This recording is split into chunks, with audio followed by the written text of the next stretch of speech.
right there. Welcome to Objective Deconstruction. And what we're talking about today, let me pull it up for you. Oh, great. My computer would be cutting up on this. That's all right. But yeah, let me pull this up. That's all right. There's more way to do it. So we're going to be talking about these far right Jewish conspiracies. And again, what we're not about to do is attack Jewish people, but we're not necessarily trying to put on a cape neither. The really is we feel like, look, you guys are not focusing on the real problem by making them scapegoats. But anyways, we're going to talk about this. If you're a person that believes that they're responsible for all of this, well, tune in because we'll give you something to try to argue against. You know, if you feel that you want to offer up some defense, tune in because we might be making those type of arguments. But we need to be very clear about this. Just because we're talking about anti-Jewish stuff, under no circumstances is this a pass for what goes over on in Israel or even the existence of Israel. You know, it goes without saying that, you know, there's a lot of problems with that stuff. But what we're about to really focus in on is particularly the conspiracies. Okay, now we understand that, you know, some conspiracies are based in truth. You know what I'm saying? There's, you know, because people do actually conspire. A lot of them are just, you know, flat earth. They're just absolutely ridiculous. So that having been said, brother, Afro agnostics, you know, what's going on with you, brother? This is the thing that you want to talk about. I really didn't want to kind of talk about this, but I do see a need to address this. So, you know, what's going on with you, brother? And tell me why you want to talk about this. Okay, man. I wanted to do some shotgun shots or some machine guns when you were talking. That was a beautiful intro. I wanted to rah, rah. And I think you framed it very well. And, you know, my approach to this, or one reason we were just talking before we came on, we're really, as Black people, as Black men here in the United States, and Black women too, Black women even more so, we're really amazed by the Black MAGA phenomena. Amongst most of Black people, is very obvious, you know, that this is a fascist movement. And one of the elements of fascist movements, because fascist movements are on the right, is, shall I dare say it? No, I'm not going to say it. I'm going to say Jewish conspiracies. I'm not going to say anti this or anything. I'm just going to say is the promotion of Jewish conspiracies. So, you know, I want to start it off and kind of lay some definition and groundwork, and so start off with some things that we can agree to, and then we can debate the why, or in efforts to like try to explain why that happened, because I think there are certain facts that we can agree to that are indisputable, and then we can start on that foundation of agreement. That's what's up, and that's how you establish arguments. You know what I'm saying? Again, that's the one thing. They're not necessarily big fans of the debate on the Focus Up show, but we absolutely debate on this show because we actually want to get to the analysis of a thing. You know, certain things. Look, when it comes to science, you know, a lot of stuff can't be proven directly. What you're doing with science is mostly certain things can be disproven. So you're sort of like getting to the proof by elimination. So there's certain things that you can take off the table just by breaking them down to their fundamental logical essence. And that's what we're trying to do here. So that having been said, let's do it. Let's address first thing. So first off, definition. So I want to start with some basic definitions. The right, and the left, because that's part of the title. And we're looking at the right's connection to Jewish conspiracy. So what do we mean when we mean the right?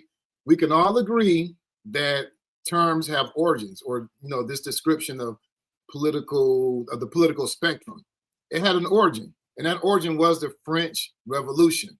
And long story short, in the national or the tennis court assemblies that occurred with the Third Estate, you know, this is during the time of the French Revolution. Those who were in favor of the continuance of the old order, the king and the queen, the feudal, the monarchy, all that stuff, they sat on the right side of the king's throne, so to speak. And those who wanted to make it a constitutional monarchy, or you wanted to do away with the monarchy, generally they sat on the left. So those terms evolved from the French Revolution, and left meant like if you're for change, you want to change the traditional way things are done, you're leftish. If you want to keep things the same or even return things to an older time, you're considered right. So I want to start. I think that's a petty enough agreement. Don't you think? Most people, there's no reason to disagree with that. Absolutely. No, that's what it is, Okay. So now, United States, where we at? Kind of make it relevant, starting off from this point. It's fact, and I challenge the audience or anyone out there to give me some information otherwise. And I don't think it's a fact of pettiness in a sense, just historical pettiness. But the first documented promotion of claims of Jewish, secret Jewish control and domination, that had an origin in the United States. It just didn't start off. It has a specific time frame. And that the time frame was the late 1860s. And the primary sources of people who promoted this was the Ku Klux Klan. And I think that's pretty much an indisputable fact. We can all agree that the Ku Klux Klan is not on the left, right? Would you agree? Absolutely. 100%. Okay, so they're on the right. So I think to provoke some thinking to the audience out there, and then me and you, Nice, can go back and forth and play the audience and so forth, is why? Why did the Ku Klux Klan, and this was collected in this is archived in the Klan pamphlets of that day, and also congressional interviews in different places in the South during the 1860s, because the South was under martial law. And there was chaos, there was instability and so forth. So they conducted interviews and testimonies at that time, started talking about the Klan activities in their respective areas and some of the ideas that they were promoting. And one of the ideas, again, was this idea of secret Jewish control.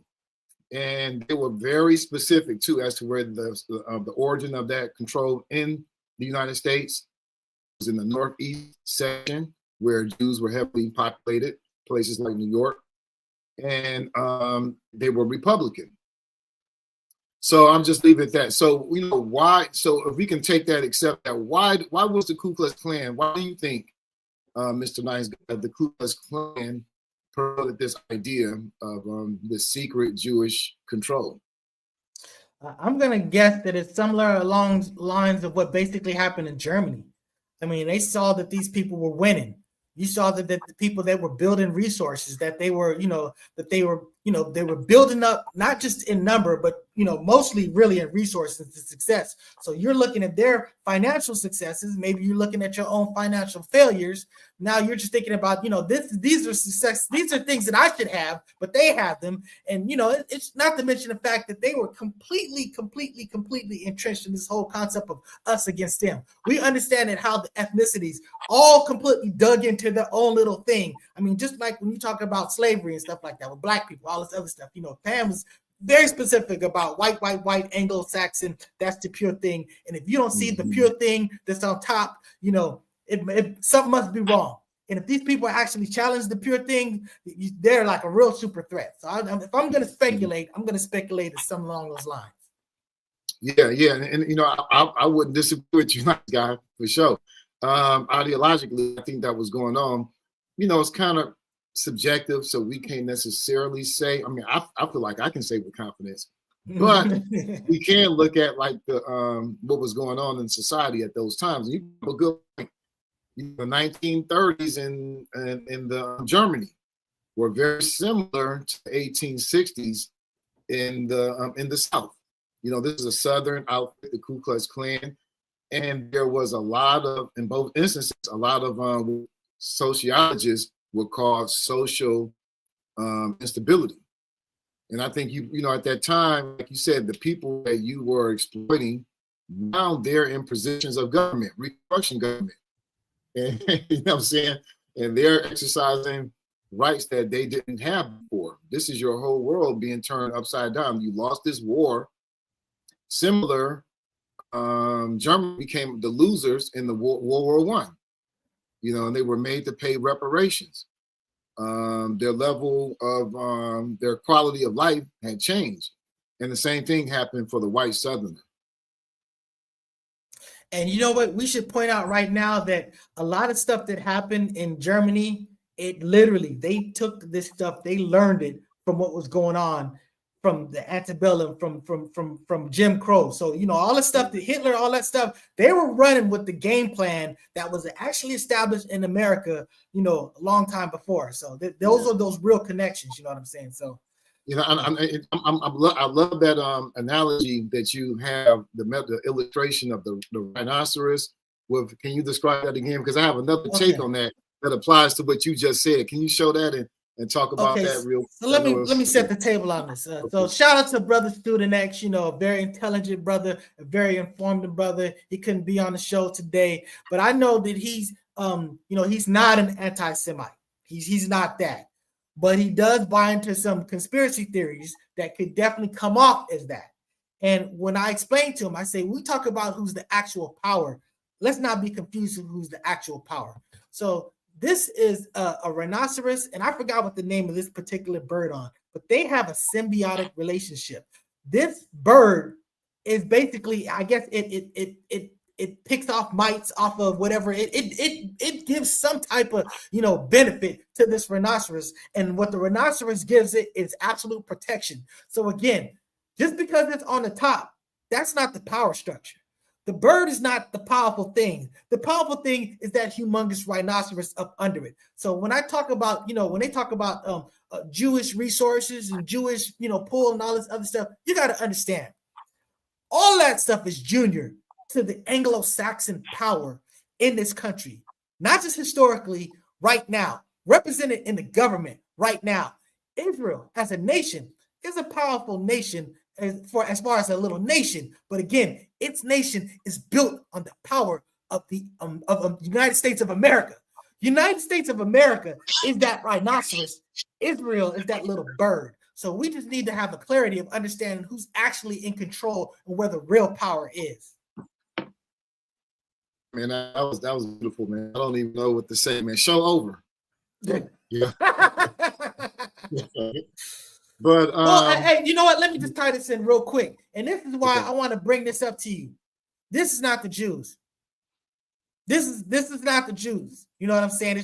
That's what I'm just saying. So at the end of the day, you there's no question that when you're talking about the proportion of wealth that they have and compared to other people, it's vastly different into their proportional numbers. No question. And honestly, success, whatever, you know what I'm saying? It's the fact that they pulled that off, they pulled it off. But again, they're still the little bird. Let's not be confused about all of this. Go ahead. I wish them failure. I hope that project fails. I don't want that to succeed. But I don't know if you were speaking about Israel. Well, I was speaking about Israel. I get that. We have a different position on Israel. Again, we agree that, you know, there's genocide and terrible things are going on over there. I feel like, you know, you can't lay a religious claim to a country that you're not even religious people. Like, I'm just saying that the people that run that, they're like agnostics. You know what I'm saying? They're not even believers in the actual religion, but your whole claim to this land is based on religion, when it was absolutely formally occupied and controlled by other people just a mere, 80 years ago or less, you know what I'm saying? So it's just, you know what I'm saying? It's just, that's a ridiculous position. But as a religious person, as a Hebrew Israelite, I definitely believe in that land belongs to people that identify with being Israelites. So you can make an argument about how true they are to the culture, whatever. That's a completely different argument. But I'm just saying that, you know, I have conflicts on this, but no question that the things that are going on there, basically apartheid, basically, you know, the things that they're doing are almost like stepping stones to what Germany did with the Jews. You know what I'm saying? That the way they just, you know, you can't even be out walking, you can't be talking, just, you know, all this stuff. When the brother, I think it was Lamont Hill that did that video of what's going on over there, there's no way a civilized what they call it, a first world country, is okay with that. And fear is not a justification for these terrible acts. But yes, we do have to take a different position. You'd rather it just basically go back to the people who had it before. And I don't think that's a crazy position for you to take, honestly. I mean, and then just to be clear, and I don't want to get wait.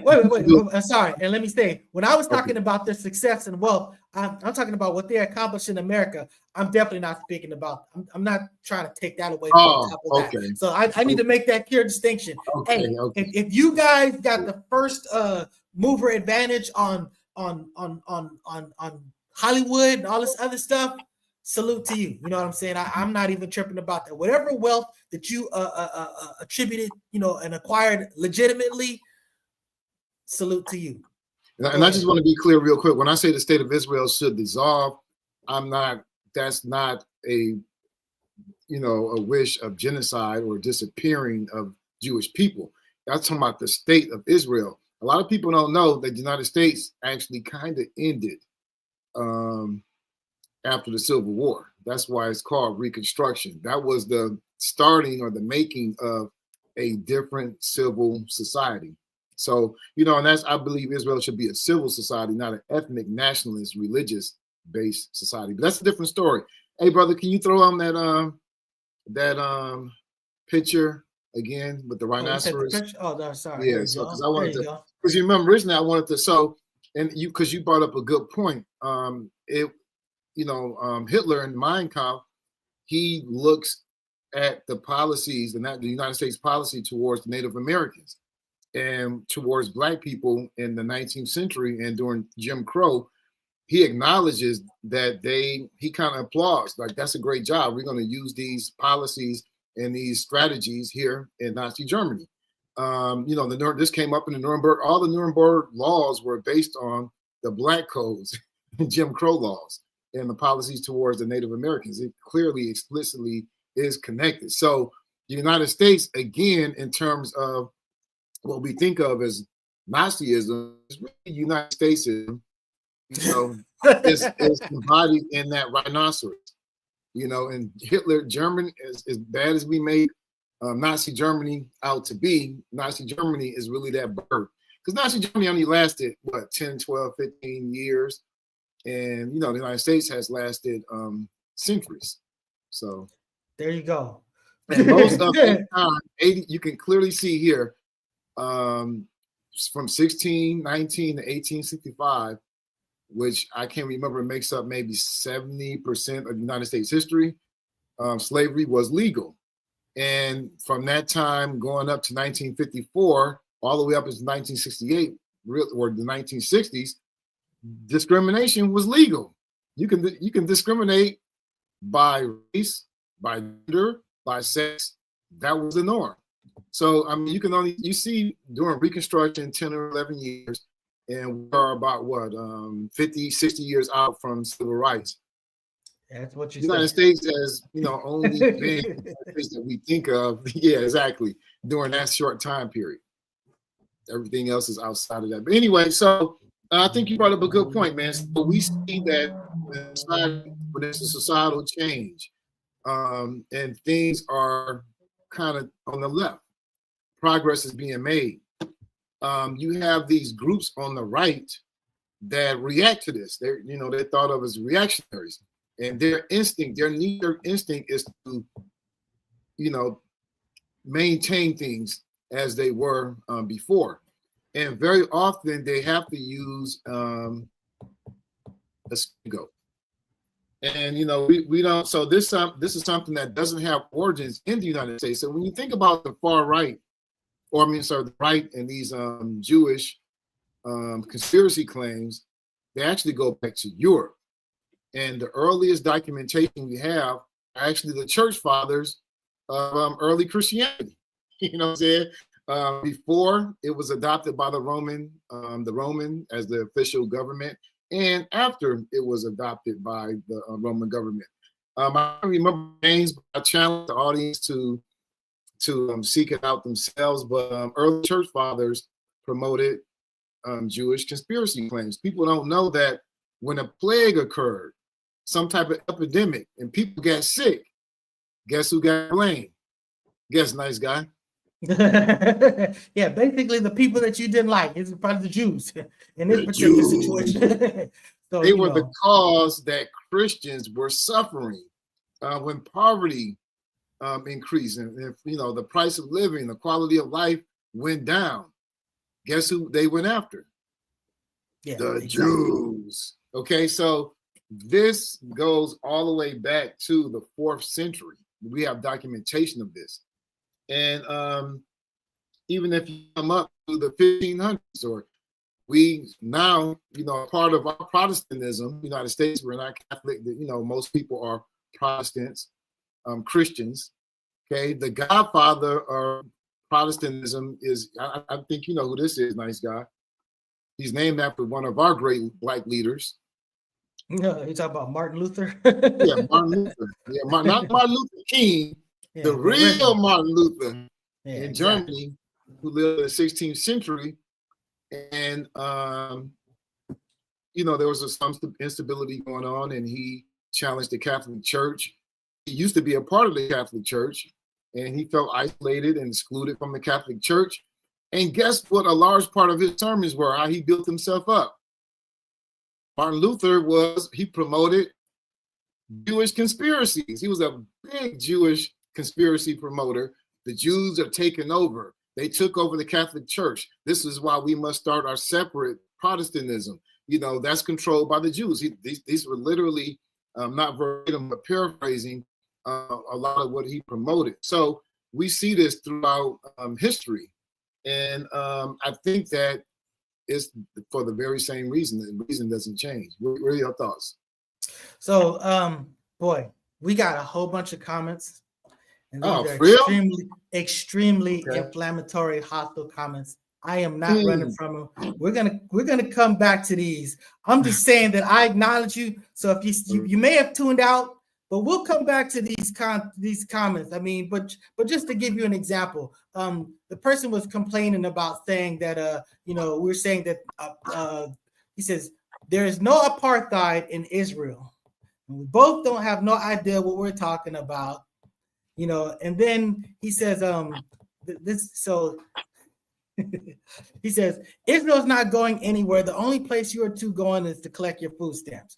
So this is the type of mentality of a person who doesn't want to have a sensible discussion. Of course, you and I are not on food stamps. You know what I'm saying? I do pretty okay. By no means, I ain't living like, a rich person, but by no means, I'm definitely a middle class person and a homeowner, Mr. Paul Vogler or whatever, you know what I'm saying? So, but I say all of to say that when we talk about apartheid, maybe you don't understand what apartheid is. The bottom line is we know that people that are not white Jewish people don't have the same rights in Israel, particularly Palestine. They can't go to the same places. They basically get. I mean, I don't understand what your concept of apartheid is. You know what I'm saying? Am I correct, Afro agnostics? Yeah, absolutely. I think a great example of apartheid is the ghettos in Italy, which, ghetto is an Italian word. And guess who was put into those ghettos? Jewish people. So when you look today, you see a residential restriction on Palestinians within Israel. They can't move around without identity, without pass. They have checkpoints, and they're concentrated in certain areas. And that's reinforced by policy, law, and violence. So I don't see the difference. If you acknowledge Jewish apartheid in Europe, but you don't acknowledge Palestinian apartheid in Israel, you're just being hypocritical. And, with respect to this comment, just all I would say to you is just watch the show. Wind it back. So, Bob. You heard of metaphors? Yes, goodness. But I'm just saying, these are I understand. So if I seem a little bit distracted, it's because I saw these comments, and again, we're not we're all for discussion. We're not running from any of this stuff. So again, it's. But go ahead. I'm sorry. Let's bring it back to what we're talking about. So yeah, I think you were talking about you were about to say something, but then you referenced some of the comments. I was asking why. Yeah, do you think it's the same motive in each and every instance in history? Because we see it with the early church fathers, we see it with the father of Protestantism, we see it throughout Europe, we see it in Nazi Germany, see it here in the United States in Reconstruction time. If you believe in the Bible as a historical story after a fact, you'll understand that there was some animosity coming from let's say to the Jewish establishment versus the early church fathers. You know what I'm saying? So there was this ingrained hostility, and people are people, you know what I'm saying? So when I'm not surprised that human beings, instead of just being mature and intelligent and talking out and reasoning and stuff like that, just get the lashing out and accusing. That doesn't shock me because humanity's been doing that forever. You know what I'm saying? So when you get to a situation where, you talk about Martin Luther, not the Martin Luther King Jr., but the original Martin Luther, with these conspiracies and stuff like that. Again, these people are dealing with their level of sophistication and perhaps their level of sincerity and analysis to basically conclude what they concluded. And again, this dude is an extremely impactful person, because when you talk about most Christianity today, it's Protestant. You know what I'm saying? It's just the term Protestant comes out of protesting. It's protesting out of the Catholic movement. So you know what I'm saying? Particularly in America, I shouldn't say of the world, but particularly in America, the predominant form of Christianity is some form of Protestant Christianity. And again, it just shows you that he was a person that, as I understand it, that really dealt with sort of like getting into reading the Bible for yourself, as opposed to where Catholicism, they really controlled access. Everybody has these little Gideon Bibles and all this stuff. You want to look up something, whatever. But back in the day, you could just print out whatever. You know what I'm saying? It was in one place and someone will read it to you and you take them for what it is. So, they did establish the basic concepts of what we call salvation today. So he's a big, major figure in the Christian movement. But again, he was also susceptible to these same vices of just these conspiracies and stuff like that, where you see a people succeeding and, you look for a scapegoat, and it's definitely not Christ-like or righteous. Yeah. And I don't even think it's so much. And just be clear, this is my opinion. This is where we can disagree. We can't disagree that Martin Luther did this. We can't disagree that the Ku Klux Klan are the first documented group promoting this, but we can't debate why and blah, blah, blah. So in my opinion, it's not so much they saw this group as being more successful or anything, but I'm thinking about, and I want the audience to know the social utility of doing that. Like, what do you get politically? Because everything you do has political consequences. Everything you do. That's why I argued everything is political. Different scapegoat. There's unity in a scapegoat. But there's unity. There's unity. So when you look at the church, in order for Martin Luther King wasn't the only group protesting the larger, the dominant, the hegemony. He was just Martin Luther. Was he Martin Luther King? I thought he was just Martin Luther. Yeah, just Martin Luther. I said King. Yeah, you said King. So we need to clarify. That's my natural black instinct. We conflate two all the time because he was named. Actually, he was called Mike King initially, and then his father, who was a pastor. But anyway. So changed his name. But so Martin Luther wasn't the only group that was protesting against that. That was a whole movement, and that movement had many different parts. Just like every movement, there's a spectrum. There's an inter right and left wing. And some people wanted to stay with the Catholic Church, some people didn't. Blah blah blah. So usually, when you want to create unity where there's division, what do you do, Mr. Nice Guy? Break it down, man. You find a common enemy. I mean, it's real simple. I mean, it's just like if you've ever read The Watchmen, which was a classic 12-issue comic, or seen the movies or the various whatever. I mean, basically, the big solution to the doomsday clock situation is to give everybody a united enemy. And that unity basically allows them to sort of like, get their stuff together. To basically, just to unite. So again, you're creating a false bad guy. You're creating, a scapegoat, and you're using that to basically get everybody's focus on that. And I think in a lot of cases focus on who often is the real enemy in our situation. But at the end of the day, it's using a lie for an objective. And again, I prefer not to do that. I prefer to be led by the truth, no matter how ugly or uncomfortable it is. Yeah, and and that is, you brought up a point that has utility, but it's based. It has utility, but it's based on mythology. Everywhere we go, it's so interesting though. This whole, and let's just be clear, I'm speaking specifically about a specific claim, and that claim of secret Jewish control.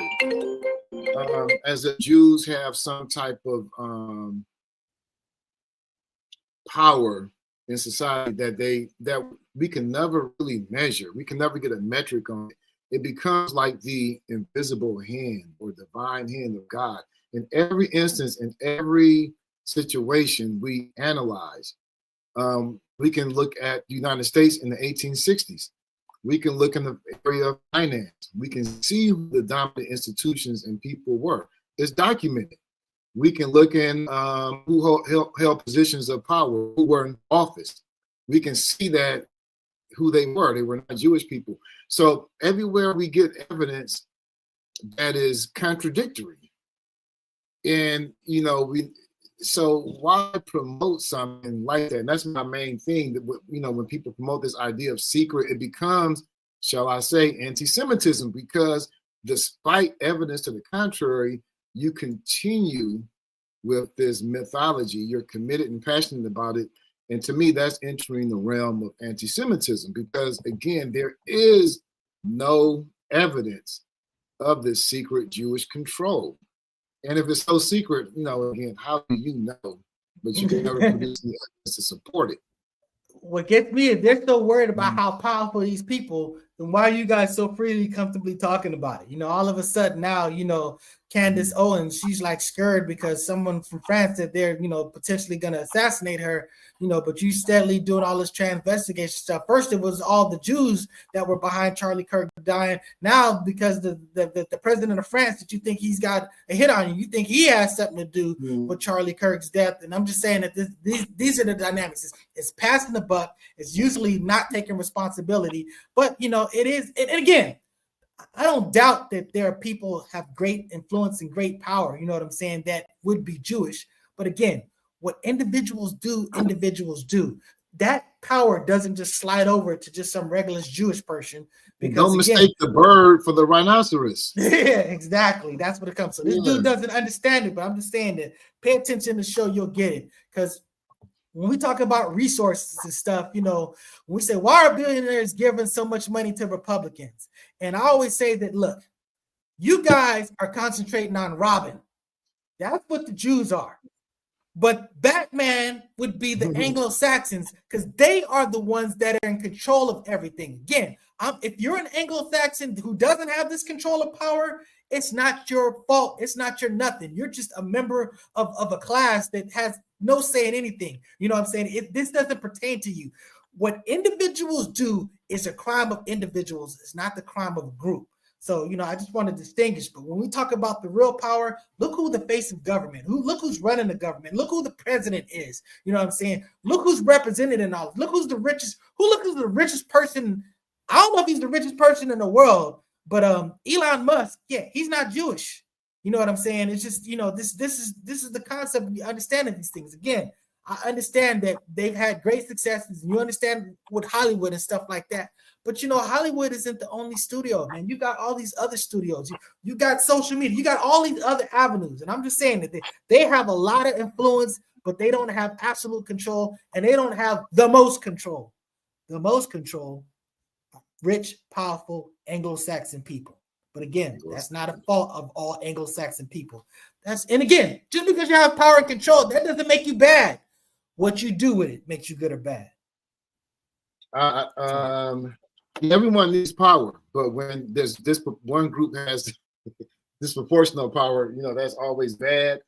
And we want to say that we do, Jewish people are junior partners in white supremacy here in the United States. We know that Zionism is a thing. I want to come back to that. But in the hierarchy, we're saying that again, that rhinoceros is greater than that bird. Birdie. Also, so the dangerous thing that I just jotted down, an important note that I wanted to mention is that the same promotion of this mythology in Jewish secret control, global control, this worldwide cabal, we see that it was promoted as early as the 4th century in Europe. We see it in the 6th century, just throughout medieval Europe. We see that it led to Jews being put into segregated communities that we call ghettos that applied to us here in the States later. So, we see all this going on. We see the continuity here. But now a lot of people on the right that we know, say some of Black MAGA as well, are trying to rebrand it as anti-Zionism. That's to me, that's just a rebranding of the same thing, because it's not really even tied to Israel. Again, Zionism didn't start until the 19th century, the late 19th century. This goes back to the 4th century in Europe. So you're promoting the same thing that they promoted hundreds and hundreds of years before Israel was even a state, before Zionism was even a political movement. You're promoting the same thing. So clearly this has nothing to do with the political movement of Zionism in the 19th century or the state of Israel, which wasn't established until 1948. So, you're just rebranding the same shit with different perfume, so to speak. Mm-hmm. Or different same shit. What do they say? Same shit, different. Yeah, that's what it is. Yeah.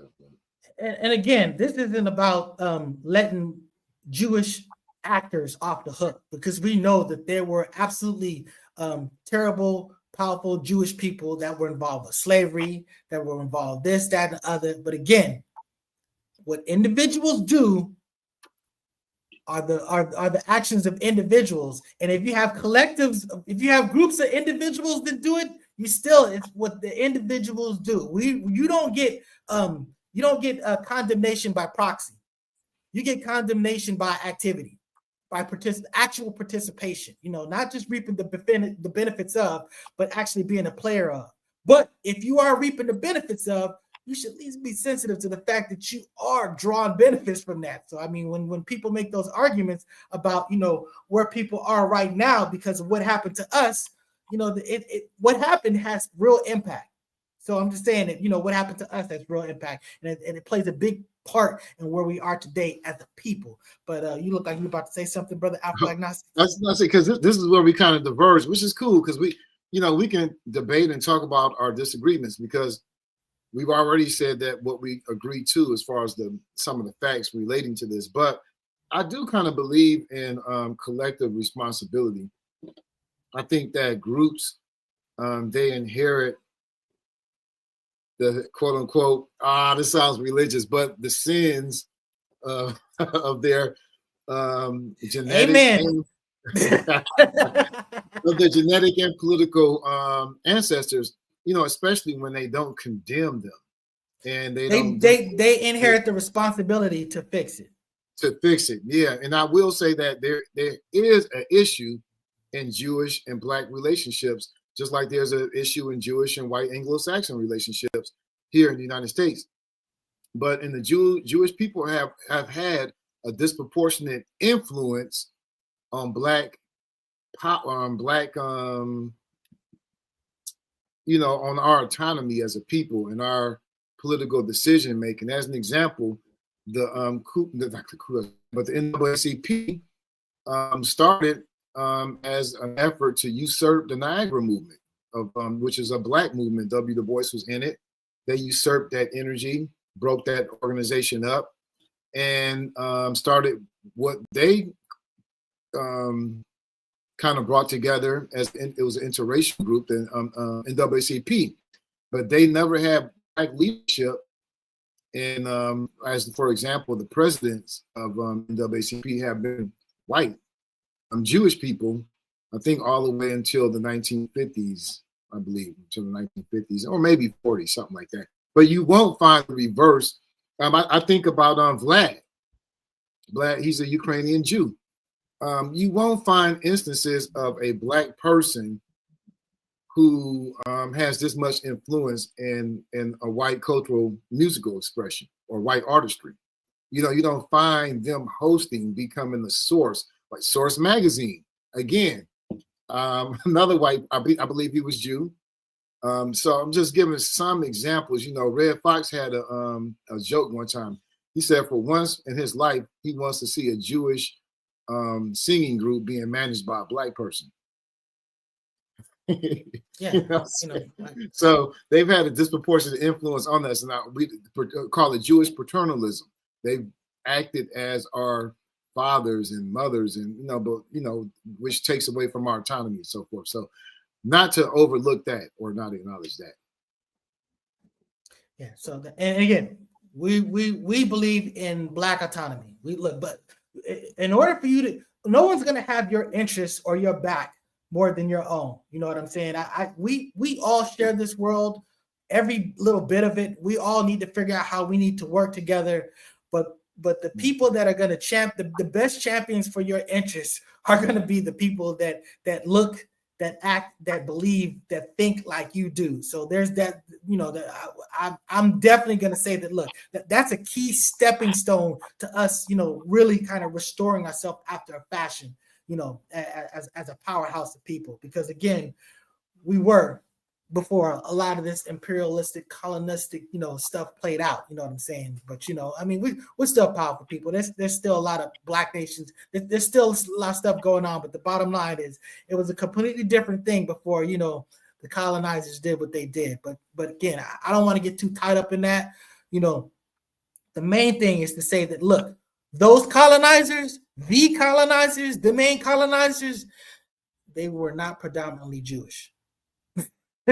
That's just not how it works. I'm just saying it. So it keeps coming back to that. A lot of people that want to attack them, it's like you're giving the people that have been our absolute worst enemy a free pass by attacking the junior partner instead of attacking the senior partner. And I'm just telling you, I'm concerned with Batman. I'm not concerned with Robin. That's exactly what it is.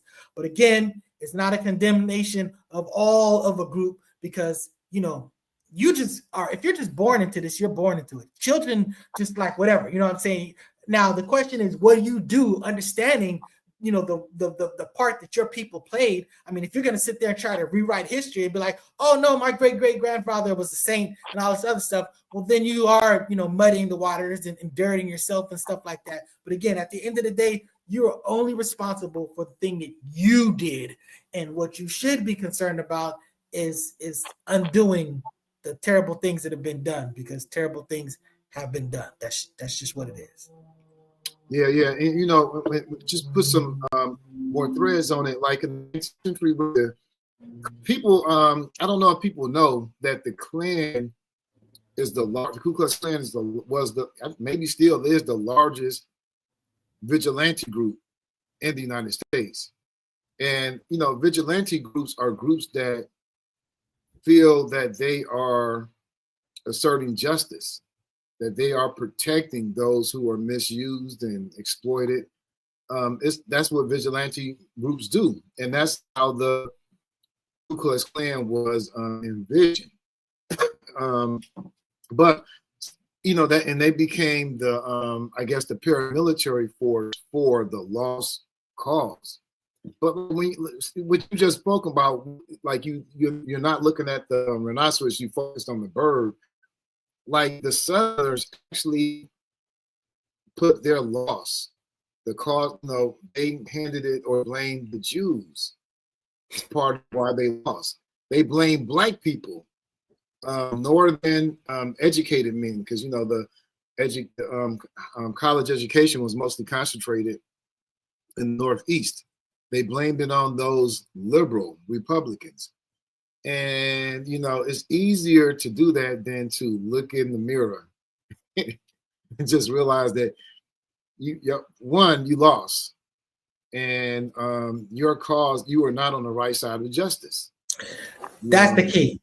You're not, you weren't on the right side of justice. You can, that's the thing about it. You can come up with all type of religious, political positions, but as a human being, we're not wild animals. We can step aside from something, our natural emotions or whatever, and we can compartmentalize and be like, okay, this is wrong.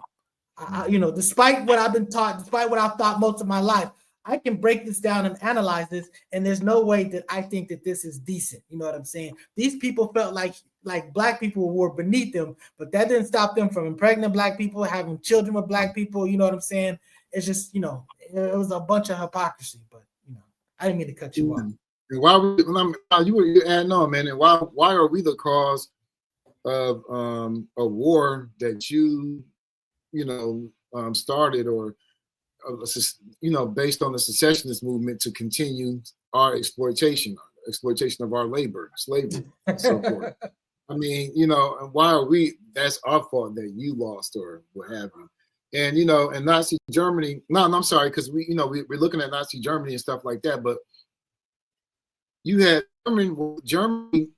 So how can I say this, man? I don't want to go too off in the far end, but essentially, what Hitler did in Europe is what Europeans were doing in Africa, Asia, and Latin America. He just did it to Europe.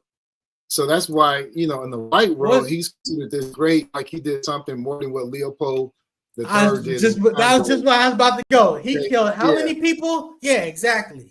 Millions, man. And just British colonialism alone in Africa and Asia and so forth. So, with that being said, even before Nazi Germany was formed in the 30s, they were committing genocide in Namibia. A lot of the things that they did later in Nazi Germany within Europe, they were already doing in Africa and Namibia. So people don't understand how terrible, how much of human rights, how much colonialism is, I guess, the inverse of human rights and, champion human progress and so forth. But all that to say, what was I trying to say about and those people were predominantly, we keep coming back to this, Anglo-Saxon. You know what I'm saying? Oh yeah, So in Germany, or I was going to say, these times that they were trying to build an empire, and after World War I, that empire failed. There was social instability, and conveniently, who do they go after? Who's the cause? Not our imperialistic aims, and this is prior to World War II. This is the Germany lost World War I. So this inability to do a real objective reflection or analysis about how you fucked up and how fucked up you are, your policies are.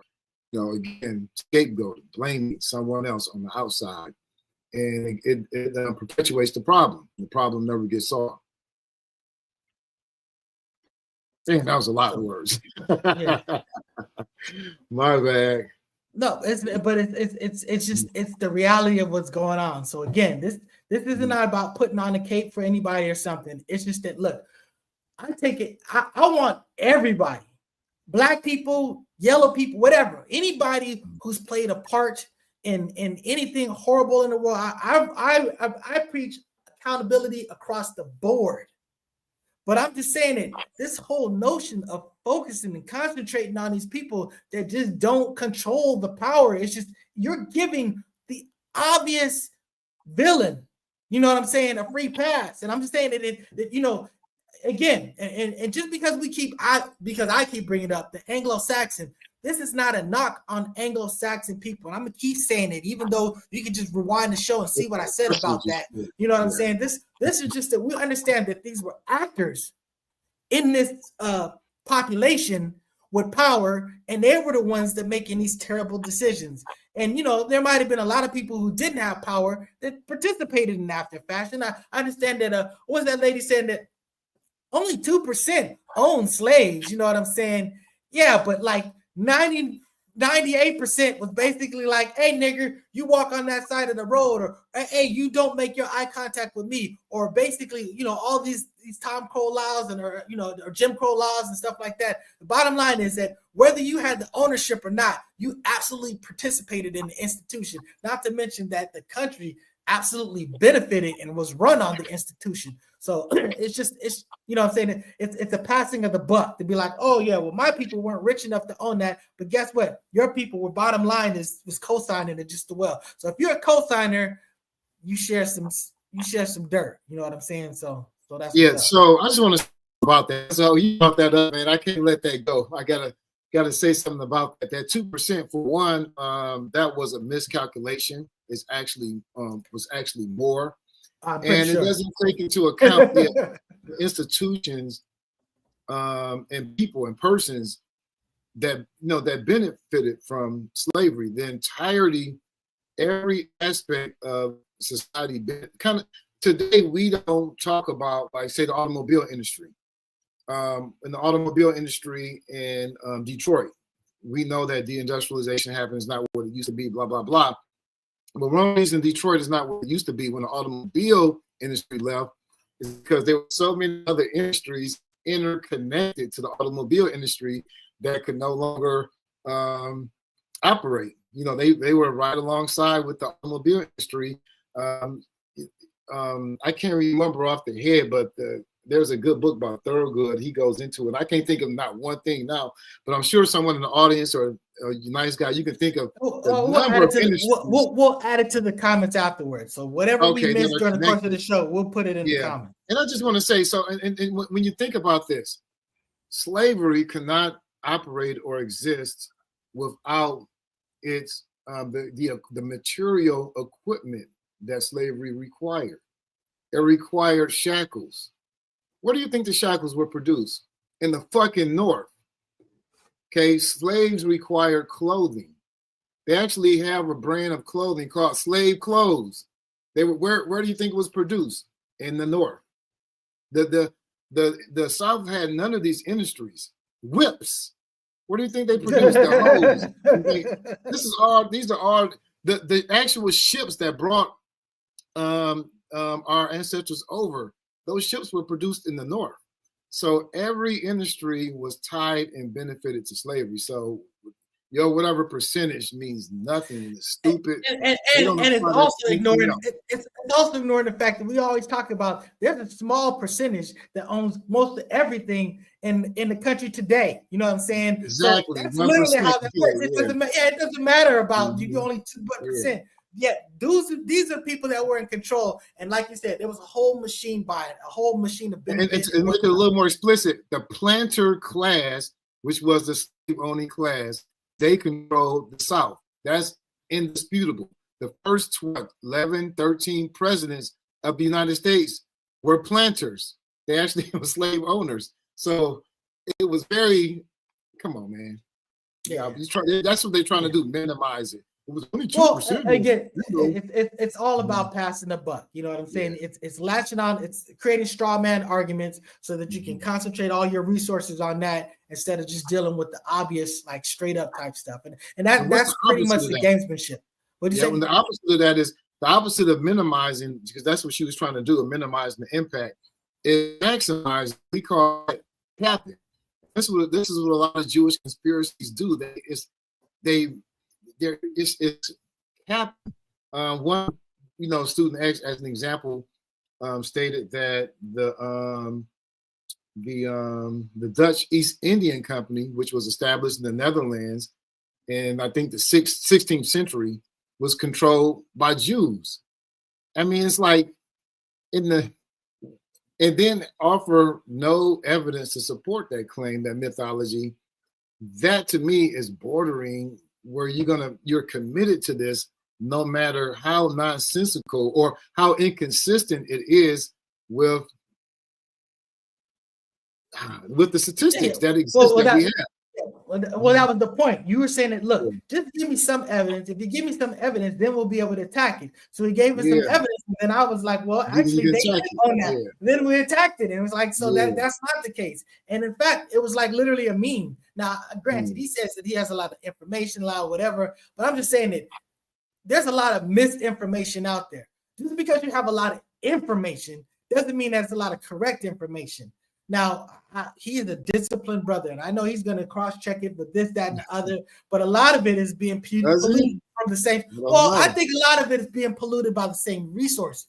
You know what I'm saying? Yeah. When a person is, so it's just like, when you basically say all mainstream media is just terrible and just whatever, but this is a guy, this guy, he was a soldier. He used to work for these. So this is what they're telling him. And I immediately go, well, this is what they're telling him. That doesn't make it true.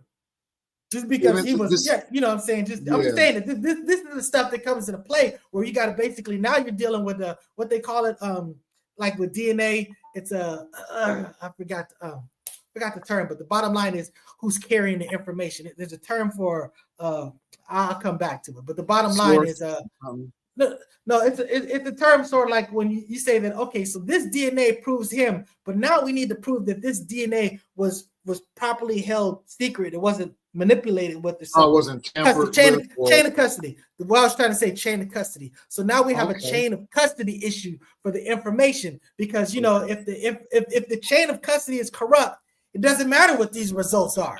It's sort of like with OJ.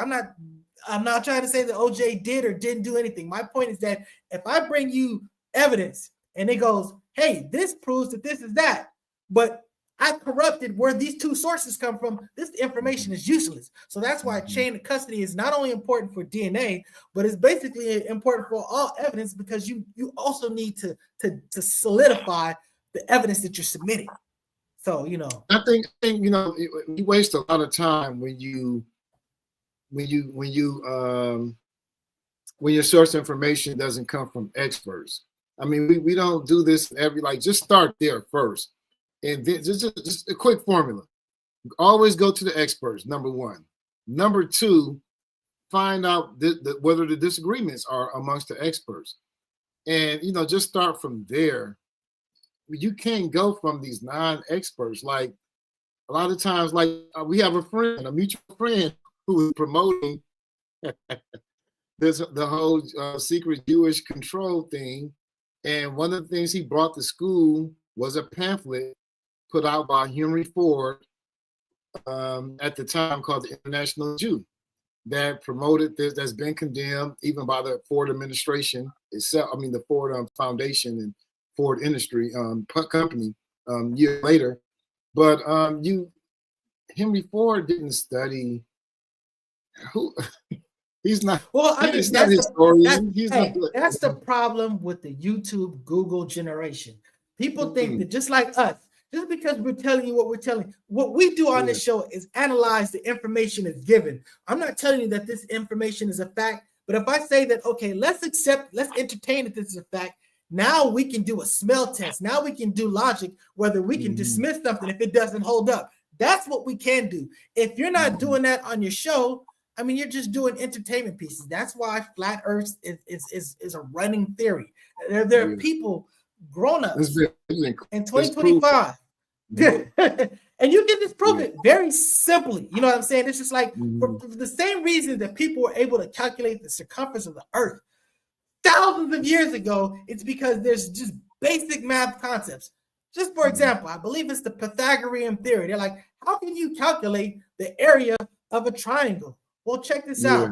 A triangle is exactly half of a square, right? Or a rectangle, right? So basically, we know how to calculate. If we have a square or rectangle, you just a square plus b square equals c square. So you know that. But the bottom line is that's the angles and stuff like that. But you can bottom line is just say, okay, so this time this angle, this side times that side, that's going to get you that. But in order to get the triangle, multiply it by half. And that's going to get you whatever. So it's deductive. So it's going to give you deductory logic. And these are the type of things that you can prove as far as, line of sight, simple things like that. You know what I'm saying? So it's just shadows. You know what I'm saying? So it's just like, and these cats will tell you like, oh, there's never been a photograph of Earth. You know, all of these are composites. You know, and I understand that composites are very useful. They give us really clear pictures of really big things because that's the only way to do it. But there are photographs, there are videos, there's a live feed from satellites that are up there in space. You know, how can they stay up there? We don't have the fuel to stay up there and maintain all of this stuff. If they weren't in the orbit and perpetually falling, you know what I'm saying? They wouldn't stay up there. You know what I'm saying?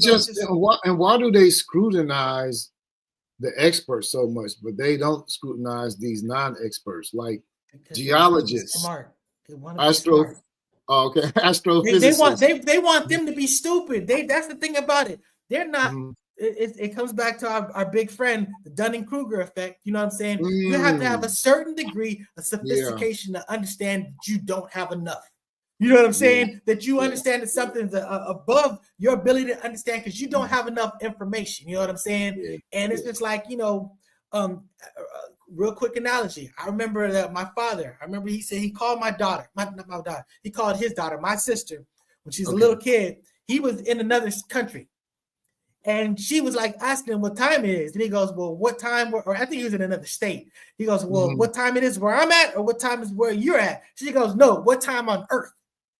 And that's a function of her sophistication to not really understand these different time zones. You know what I'm saying? So my point is that you have to have a certain degree of sophistication to be able to discern some of these things. And it's not your fault. Not having enough information is not your fault. Get the information. Not going to get the information, that's your fault. So, you know. Yeah. So I don't know how much more you want to say on this. I mean, we're really making this point to just establish. That's a good point. Look, you kind of gave a big exclamation point ending right there. I mean, that was a perfect note. So that's what we're saying. At the end of the day, look, groups play a part, and everybody that's you know that is complicit with what a group is doing, you play a part. If you're complicit in covering up for the group, you play a part, but you play levels apart. Obviously, you have 5 people that think, hey, let's go shoot somebody, and one person shoots them. One person has a higher degree of culpability than the other people. You know what I'm saying? And I'm not just talking about just laws. I'm just talking about one person actually did it, and the other people just conspired to it. So I still have to say that, look, this is not a hit piece on Anglo-Saxons. It's just trying to refocus in other people that, look, the real people of power, the real people that make things, the real people have done terrible things, have been rich Anglo-Saxons. This has been perpetrated by rich Anglo-Saxons. This government is being run by rich Anglo-Saxons. And poor Anglo-Saxons ain't the ones to blame for what these rich ones are doing. So you know what I'm saying? We're acknowledging that there's a hierarchy of white supremacy. There's a pecking order. We're just differing on who's at the top of that pecking order. Batman versus Robin.